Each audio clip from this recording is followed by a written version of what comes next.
so often these conversations come down to an argument about what colour we want to paint the walls in our fantasy utopia.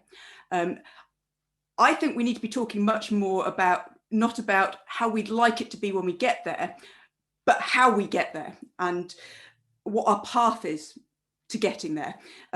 Because ultimately, a truly Green New Deal is one that we can actually get to from where we are now. And that includes being one that we can persuade people to vote for.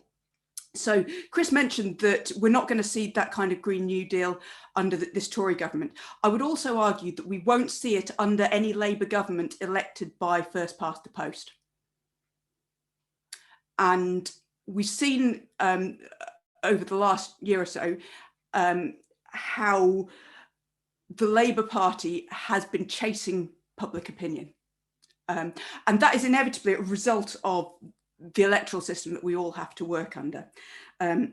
So to bring it onto PR, the reason for PR, and I agree 100% with Josiah on this, it's not about the outcomes we want, it's about what that would do to our quality of political debate and the system. So many of our problems as a country come down to our dysfunctional voting system, and the problem with that is that then colours everything that happens as a result of it.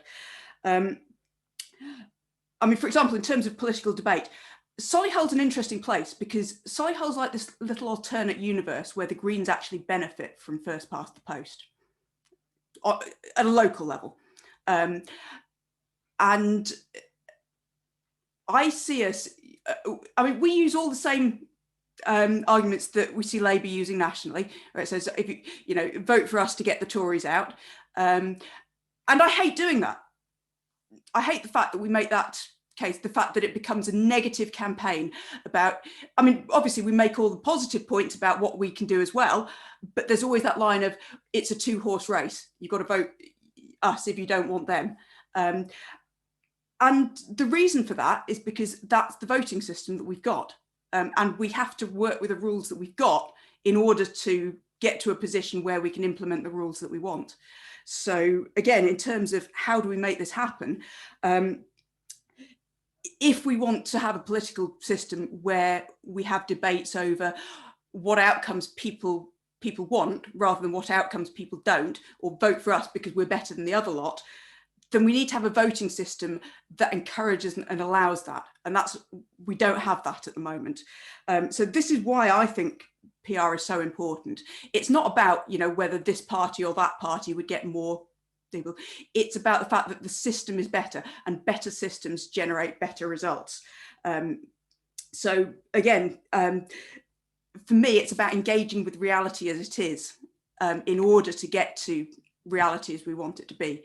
Because if all we do is sit here and talk about how we'd like things to be, then we're never going to get there. All we're going to end up with is more of the same, more of what we've got. And again, going back to Afronzo made a brilliant point about the mainstream media. A lot of this does come down to how do we get those points across? Because at the moment, so much of the debate is framed by the way things are presented in the mainstream media. And again, that's another huge problem that we have as a country, I think. We need to address that. And again, that's a much bigger question than we've really got time for tonight. Maybe we can come back and do this again. But I think we have to look at how we do that and what our realistic options are for getting to where we want to be.